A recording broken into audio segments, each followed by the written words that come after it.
Good morning, friends. That was such a successful first night maiden voyage in the Subaru, but we're not done yet. That was just the first night of what I think is going to be probably 5 or 7 in a row coming up. I did not expect necessarily to go out on such a high note or go out so strong, but it's over 95 degrees in Denver right now. It is way too hot. I don't have AC, and there's no reason to just sit there and wish that we were in the mountains when we now have a fully built out little car camper to do that. And unfortunately, we did leave the spot that we were at last night. As gorgeous as it was, there wasn't really a lot to do in that area. We would have had to set up and tear down camp every single day to go out because we were kind of right off of a highway, which isn't ideal, and also again just like really out of the way from everything. So instead, we are gonna head a little bit further north. I have been to this area before. There's lots of car camping, lots of trails, some 14er access if we wanted to try like a half summit, just like getting up to a good viewpoint, and generally just a place that we can park and stay by a river for a couple of days and wait this heat wave out. We're about 30 miles away, which is probably going to take over an hour, so we're going to hit the roads. We still have time for all of the activities we want to do today. Shades, the best protection policy on earth. Listen, Shady Rays is an independent sunglasses brand that has over 300,000 5-star reviews.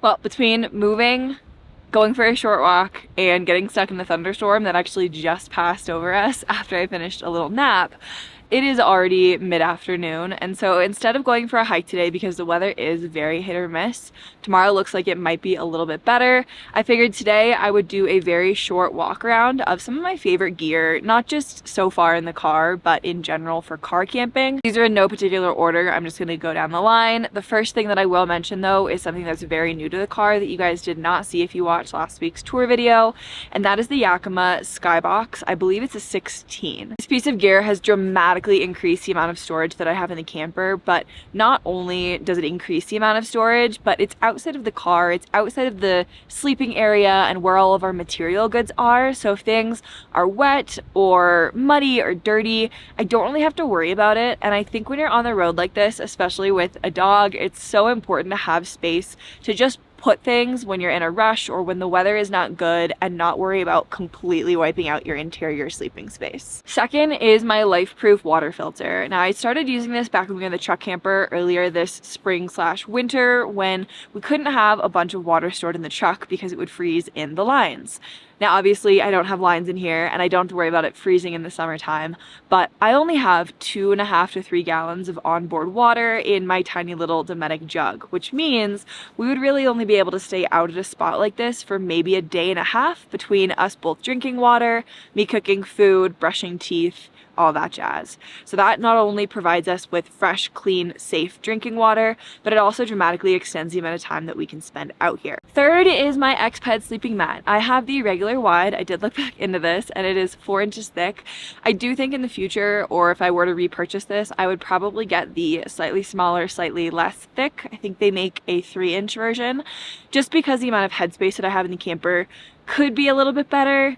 That's kind of on me though for building this at the height that I did, but I was trying to strike that balance of storage space and living space, and I think for a first shot it actually worked out really well. Alright, this fourth piece of gear is hands down a luxury item. It is not something that I needed, and it is an upgrade from what I had in the tour last week already. and that is my water storage. So I ended up switching from a collapsible water jug to the Dometic Go hydration jug. So I did end up decreasing actually the amount of water that I can store. This jug will hold about 2.5 to 3 gallons depending on how full you make it. And the reason for switching is not only convenience. Obviously it is really nice to have running water. There's a small 12-volt pump that runs off the top of it, so I have a spigot, which is super handy when doing things like brushing your teeth at night and not wasting or dumping out a bunch of water like you would in a Bluey or a collapsible. But the other reason for this is with the amount of roads that I drive on that are rough. Trust me, being in the Subaru has not changed how I camp and drive compared to the truck. I already had a leak in the collapsible jug, and that just did not foreshadow good things. So instead of purchasing a bunch of half steps, going from the collapsible to a Bluey to maybe the jug and then the jug with a spigot, I ended up just going all in, buying the jug with a spigot, so over time I'm purchasing hopefully fewer items, and I'm just starting out with the thing that I think is going to work best for us in the long run. This one I'm actually going to move because this sunlight is absolutely killing my eyes. Let's see if we can get a better spot over here. Much better. And this last piece of gear, if you guys have been here for any length of time, is probably going to be no surprise, and that is my Bluetti AC240 power station. Over the past year and a half, almost 2 years now, which is crazy, I've been using a variety of Bluetti power stations, and all of them have performed above and beyond my expectations. From using the AC60 and B80 back when the camper didn't have power, to the AC200L and 180 over winter in Baja and Washington, where I either didn't have enough power or needed internet around the clock, to most recently the AC240 and its IP65 rating in the snow and dust while I built out the new Subaru, finished up the truck camper, and hit the road part-time for summer. The AC240 is currently serving as my only source of power in the Subaru, and that cannot be overstated enough. I do not have any other power with me.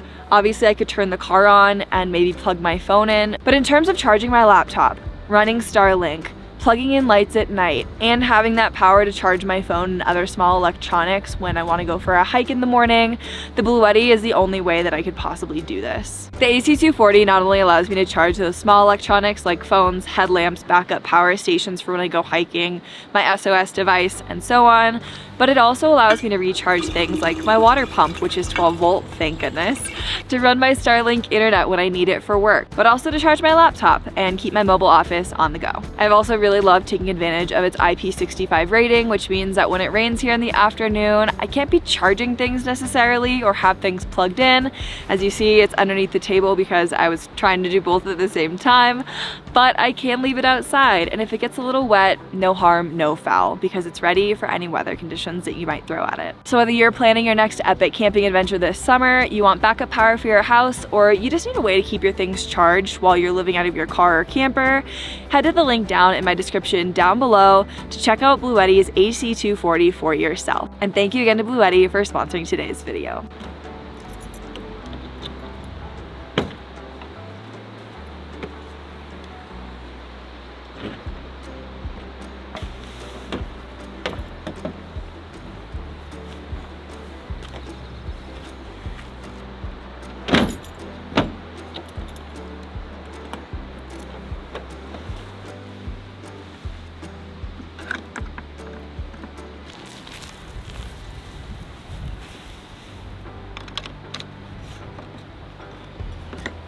The day that a campsite goes to plan is going to be a day for the books. This will now be our second time moving today, our fifth time moving in the last 24 hours, trying to find a site that has room for solar, the ability for me to use Starlink, because unfortunately the reality is I still have to work out here, and is located near some water where we can fill up over the next couple of days. I also might have a friend joining us later. I'm not really sure because I haven't had good enough internet to actually talk to her, but that would be really fun, and the only way to do that is to get a space with room, with internet, and with solar. So let's go hunting at 6 o'clock at night.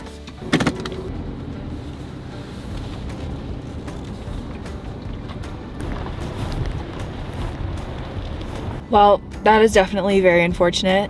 The entire road in front of us is a river. This might be an afternoon thing, is all I can think, because obviously throughout the day more snow melts and maybe this will be dry in the morning, but I think the best thing to do right now is actually just to turn around and not go back to the site that we're at, but to try to go lower and see if we can find a site there that has a little bit better visibility, because I really need to work today and I did not plan for this.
On the road again.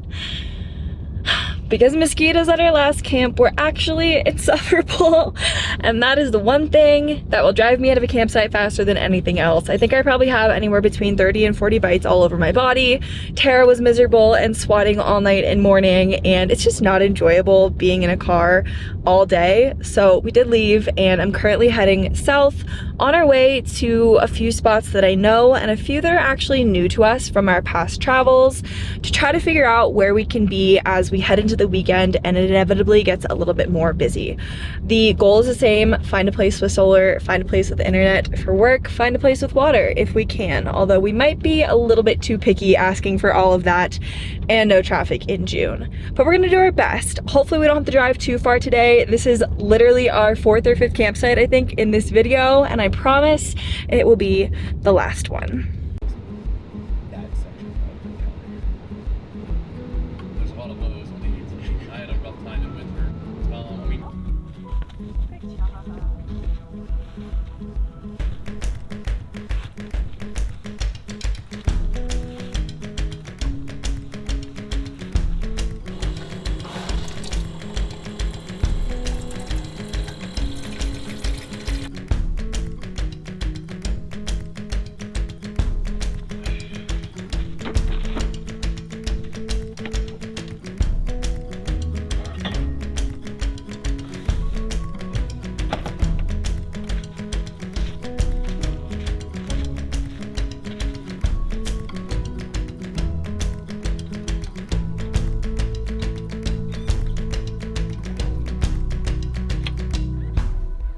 So obviously we are at our new site and it is so much better in so many ways than some of the other sites, but unfortunately between some pretty strong wind this afternoon and sporadic thunderstorms, it hasn't really been that great of a place to film. And so while we have this break in weather, I figured I would talk about a couple of the things in this first trip. Today is day 3, or tonight's night 3, that I have learned that are different, better, or worse than living on the road full-time in a bigger rig. Myself and so many others that I've spoken to or met with or met on the road would agree that it does not matter what your setup is. Living on the road or traveling or going camping in a small rig or a big rig is the same.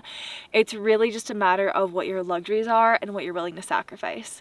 But at the end of the day, over these last couple of days, I've still needed to find public restrooms. I've still needed to find public trash cans. I've had to be mindful of leave no trace and so many other things that come with being on the road, being out in nature, no matter what kind of rig you have. And so in that sense, it feels kind of like a coming home to me, because not that much has really changed, because living out here, especially in areas like this that I've visited and come to before, is still the same. Things that are different though, for sure, and are gonna take a little bit getting used to, is how often I've been moving. And that's not because I haven't done that in the past, but like mosquitoes, for example, wouldn't have been that big of an issue if I would have had a larger rig.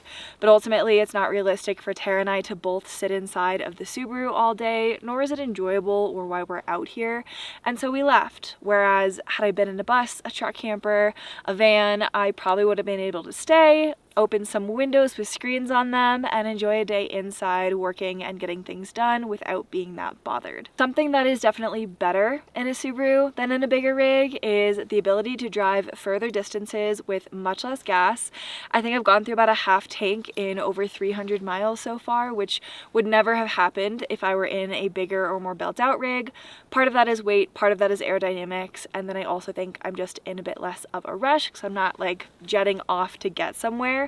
But definitely a big plus in terms of cost and efficiency, especially since we've been doing more moving over the past couple of days than I normally would have. The third thing is food, and you guys are actually sitting on my cooler right now, but it's just different out here. I only brought a jet boil for this trip, which I will definitely be replacing or at least adding to with my stove and a pan, because cooking real meals, being able to have things like eggs or pancakes or just like more wholesome foods as opposed to snacks, tuna packets, and dried goods would make a really considerable difference for myself, at least out here. I really enjoy eating well, and for this trip I wanted to keep it simple. That was my intention and I did that. But I'm reminded of how much I miss the good foods that I have when I'm sitting here eating trail mix for lunch, because I don't fancy anything else that I've packed because it's all dry and it's 95 degrees and I don't want to cook. I think the cooler is going to work really well for shorter trips like this that are a week or two most, but if I were to do longer trips in the future, and I'm getting bit by a fire ant, ow. If I were to do longer trips in the future, I think a reconfiguring of this internal space to accommodate a fridge would really make a big difference, and it's definitely something that the Bluetti would be able to handle. So it's something to consider if I plan on doing longer trips this summer or in the years to come. And last is a point that I think rings true no matter what you're traveling in or how long you're going for, but simplicity is key.